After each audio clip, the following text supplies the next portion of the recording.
Olá, meus irmãos, estamos aqui com o nosso Estudo Básico do Espiritismo, volume 2, módulo 1, Fundamentos Básicos, roteiro número 13, A Vida no Além-Túmulo, essa é a quarta parte.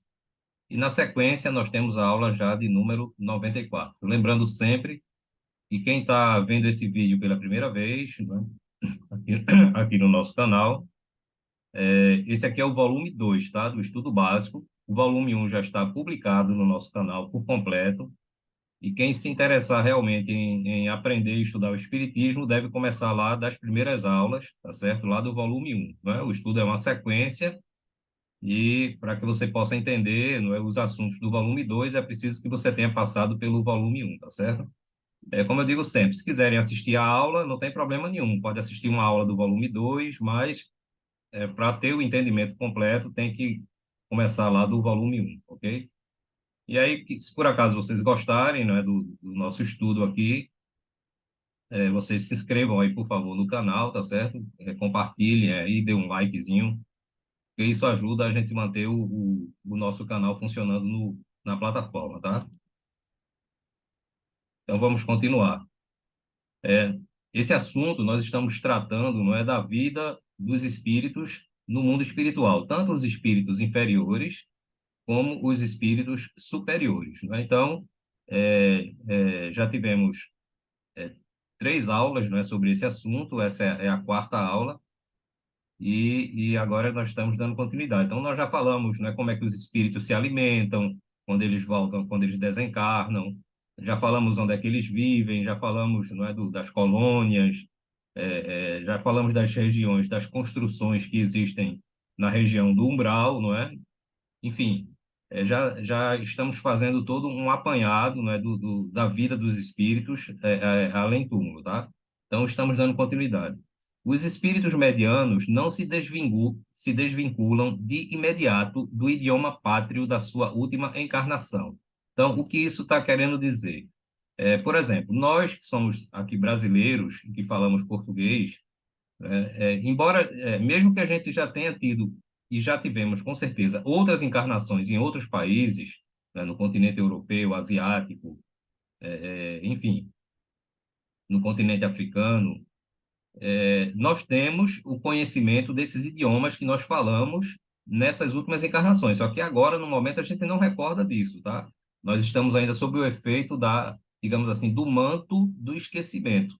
Não é que está apagado na nossa memória, mas está temporariamente guardado essas informações de outras encarnações, até porque quando a gente for falar de reencarnação, a gente vai ver que se a gente lembrasse de todas as encarnações, isso seria muito mais prejudicial do que benéfico, tá certo? E a gente vai explicar os motivos por quê. Mas, de início, saibam que seria muito mais prejudicial. É por isso que Deus, na sua misericórdia, ele faz com que a gente temporariamente esqueça das reencarnações passadas. Então, se a gente quando a gente desencarnar, nós que somos brasileiros e falamos português, a gente vai continuar se comunicando na língua portuguesa. Não é? Se a gente não entende inglês, não entende espanhol, não entende japonês, né, não entende russo, enfim, a gente vai continuar sem entender, tá certo? Ninguém se transforma e adquire, não é, todos os conhecimentos possíveis porque desencarnou. Eu sempre venho insistindo nisso quando eu falo em desencarnação. A gente vai continuar sendo a mesma coisa, exatamente a mesma coisa que a gente é agora aqui quando está encarnado, tá? Não tem mudança nenhuma, não. A não ser que a gente não está mais com o corpo físico, estará atuando com um corpo espiritual, que é conhecido como perispírito. Então, espíritos assim medianos e inferiores, não é, de medianos para baixo como nós, vai continuar falando o mesmo idioma, né? O idioma pátrio. Então, quem era americano continua falando inglês, quem era japonês continua falando japonês, e assim sucessivamente. Vestimenta. Comumente se usam túnicas, largos panos ou trajes que se usavam em vida. Então, a gente vai, e eu espero que isso não aconteça logo, né? Não desejo isso para ninguém, até porque a gente sabe que morreu não acaba, mas ninguém quer morrer agora. Eu também não quero, né? Eu não sou exceção, não, tá certo? Vamos deixar para a gente partir para o mundo espiritual quando realmente for o tempo certo. Então, ninguém precisa desejar isso e temer também isso, né? De todo jeito a gente vai, tá? Não tem como evitar. A passagem já foi comprada, embora a gente não saiba a data nem a hora, mas a passagem já está lá reservada. Então, os espíritos que estão lá nas colônias, né, nesses locais, é muito comum eles usarem determinadas túnicas, né, de várias cores, brancas, azuis, enfim, tá? Ou alguns panos, né, que são envolvidos no corpo, tá certo? Em determinados lugares. Ou o que a maioria, o que acontece na maioria é que a gente continua usando os mesmos trajes que usava em vida. Então, por exemplo, se eu desencarnasse hoje, agora, nesse exato momento, eu estaria usando lá, eu ia me ver lá no mundo espiritual usando a mesma roupa que eu estou usando aqui agora, tá? A mesma camisa, a mesma calça, enfim, o mesmo sapato, tudo, tudo idêntico.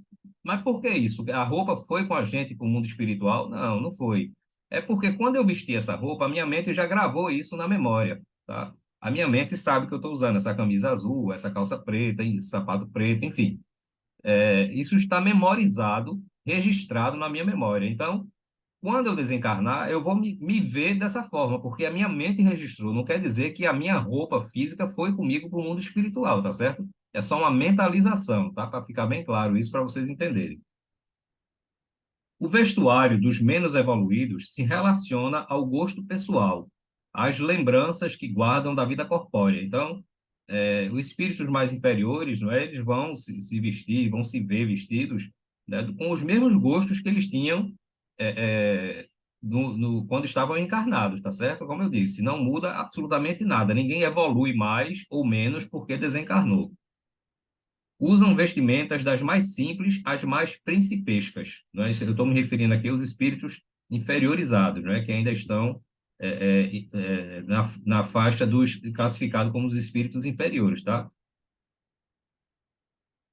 As cores podem ser escuras, opacas ou claras e brilhantes, né? Então, isso varia do gosto de cada um, tá?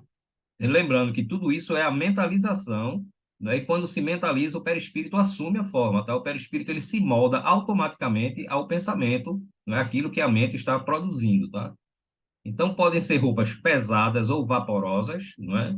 Dependendo sempre do grau evolutivo, um simples trajes que caracteriza a vestimenta feminina ou masculina. Então, há uma variação, tá certo? Então, isso aqui é para a gente entender, não é? Veja que o tema, esse roteiro sobre a vida no além-túmulo, é exatamente para que a gente entenda como é que os espíritos passam a viver depois que desencarnam, tá certo? Então, repetindo, não é? Os espíritos têm um local para viver e esse local vai depender, tudo depende do grau evolutivo de cada espírito, tá certo? Então, aqueles espíritos que já estão melhores vão habitar nas colônias, são aquelas cidades. Aqueles que estão mais inferiorizados vão se situar ou no umbral mediano ou no umbral inferior, né? Dependendo de cada situação, tá certo? Lembrando que as colônias elas estão numa faixa vibratória espiritual logo acima do umbral, tá? Mas existem construções, edificações no umbral como um todo, tanto no umbral que eu chamo de mediano, como naquele umbral mais inferior, não é? Que são onde se concentram os espíritos realmente muito maus, muito inferiores, tá certo? Então, em todos os lugares do plano, tanto fora do umbral como dentro do umbral, existem edificações onde os espíritos vivem, eles não ficam vagando pelo espaço, tá? Sem ter onde ficar, não. Então, eles se alimentam, né? Nós falamos da alimentação, tá certo? Nas aulas passadas. Quem está vendo esse vídeo pela primeira vez, volte lá para as aulas anteriores, essa é a quarta parte, não é? E agora estamos falando das vestimentas, tá? Então, elas podem ser pesadas ou vaporosas, ou simples trajes que caracterizam a vestimenta feminina ou masculina. Podem ser exóticas ou típicas, lembrando regiões do planeta ou seitas religiosas, não é? A gente vê que em cada região, em cada país, não é? Existe uma cultura em termos de vestimenta, não é? Por exemplo, na Escócia, as pessoas é comum usarem aquela saia, não é? Aquela roupa e tal. Enfim, tudo isso de acordo com a cultura, tá? Então, essas culturas permanecem após a desencarnação, tá certo? Há espíritos que se apresentam usando uniformes ou vestuários específicos de certas profissões. Então, por exemplo, um engenheiro, não é, que desencarnou, vítima de um acidente de trabalho, né, com aquele macacão, com aquele chapéu, não é, característico, aquele chapéu que protege, não é, aquele capacete. Pessoas que desencarnaram em acidentes de motocicleta, por exemplo, podem aparecer como espíritos usando aquele capacete, aquelas roupas de motociclista, enfim, tudo isso de acordo com o que a mente está projetando, tá? A mente memorizou aquilo dali e ela vai projetar aquilo dali, tá certo? Acompanhando os trajes, pode-se ver joias, óculos, bengalas, leques, etc. Tudo pela criação mental do espírito. A gente vai ter uma aula aqui, tá certo, sobre o laboratório do mundo invisível, que inclusive é um capítulo, não é, que está lá no livro dos médiuns. Então, quem já leu o livro dos médiuns sabe do que eu estou falando. Quem não leu ainda e está começando a estudar o espiritismo, vai ler lá. Quando estiver lendo o livro dos médiuns, vai ver essa parte lá. Como é que os espíritos digamos assim, projetam essas roupas, não é? Essas joias. Por exemplo, um espírito que usa, uma pessoa que usa bengala, né? Uma pessoa que costuma usar bengala por alguma deficiência, logicamente, em uma das pernas ou nas duas, essa pessoa desencarnando, a mente dela vai projetar uma bengala também, não é? Então, se algum médium vidente conseguir ver essa pessoa, vai ver ele, provavelmente vai ver ele usando bengala também. Mas lembrando que a bengala, as roupas, tudo é projeção da mente, não é? Não tem nada a ver com a parte física que ficou, não é? A gente, repito, a gente não vai levar roupa, nem bengala, nem nenhum objeto, tá certo?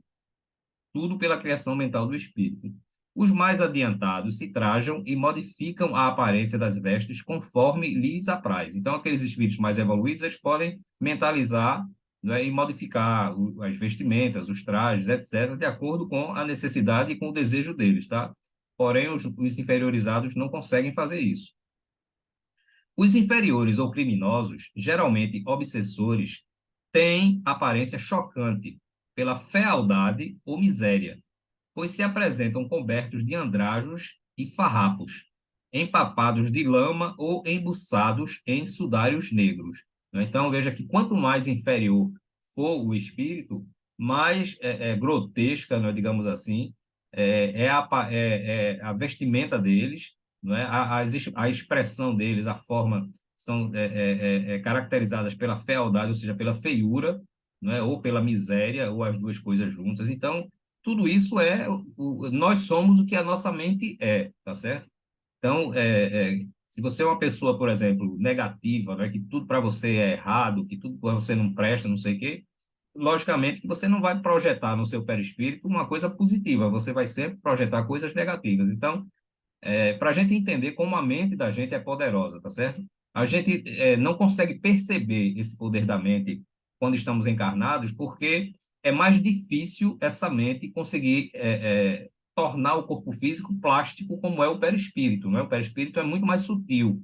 Então, mas observe que muitas vezes, quando uma pessoa está transtornada, não é? Está com muita raiva, né? Veja que a feição da pessoa muda, o rosto fica avermelhado, né?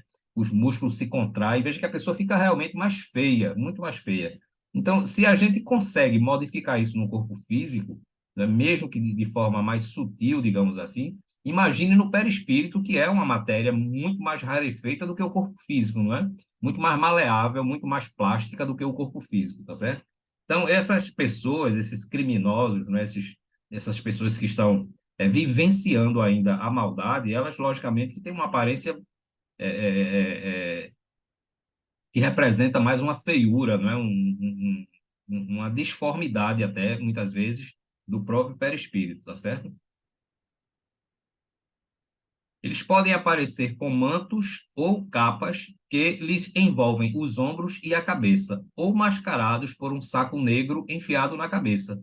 Então, é muito comum aqueles carrascos, né, que usam aquelas máscaras, aquele saco enfiado na cabeça, né, somente com os olhos, e o nariz e a boca do lado de fora, né? Então, tem muitos desses espíritos, né, que são voltados ao crime, à maldade, né, a tirar a vida de outras pessoas, enfim. É comum que muitos deles se apresentem dessa forma, tá certo? Usando máscaras, né, ou sacos, né, e lembrando ali aqueles sacos lá da época da Ku Klux Klan, né, que se usavam aqueles sacos lá na cabeça, né? Também pode usar longos chapéus e botas de cano alto. Os espíritos superiores já apresentam-se aureolados, de luminosidade safirina ou esbranquiçada. Suas vestes são brilhantes e vaporosas. Então, veja, o espírito mais evoluído, as roupas dele já são mais vaporosas, não é? Já são mais rarefeitas, né, mais quintessenciadas do que as roupas grosseiras dos espíritos inferiores, tá certo? Então, por quê? Porque a mente desses espíritos é uma mente mais evoluída, então, logicamente, que ela vai projetar coisas mais sutis, tá certo? Mais agradáveis, mais belas, inclusive, diferentemente dos espíritos inferiores, tá certo? Então, com isso, a gente encerra essa quarta parte, né? Aqui, repito, né? Eu deixo aqui sempre o e-mail para que vocês se comuniquem comigo por qualquer motivo, tá certo? Que vocês acharem. E aqui o endereço do nosso blog, onde nós postamos, né, artigos lá também, principalmente sobre o espiritismo, tá? Então, com isso a gente encerra mais uma aula. Me parece que tem mais uma parte ainda dessa aula, né, sobre a vida no além-túmulo, porque como é um assunto que requer muitas informações, eu dividi em várias aulas, né, para que a coisa não fique maçante, até para os vídeos não ficarem extensos, tá certo? Então, muita paz para todos e até a próxima aula.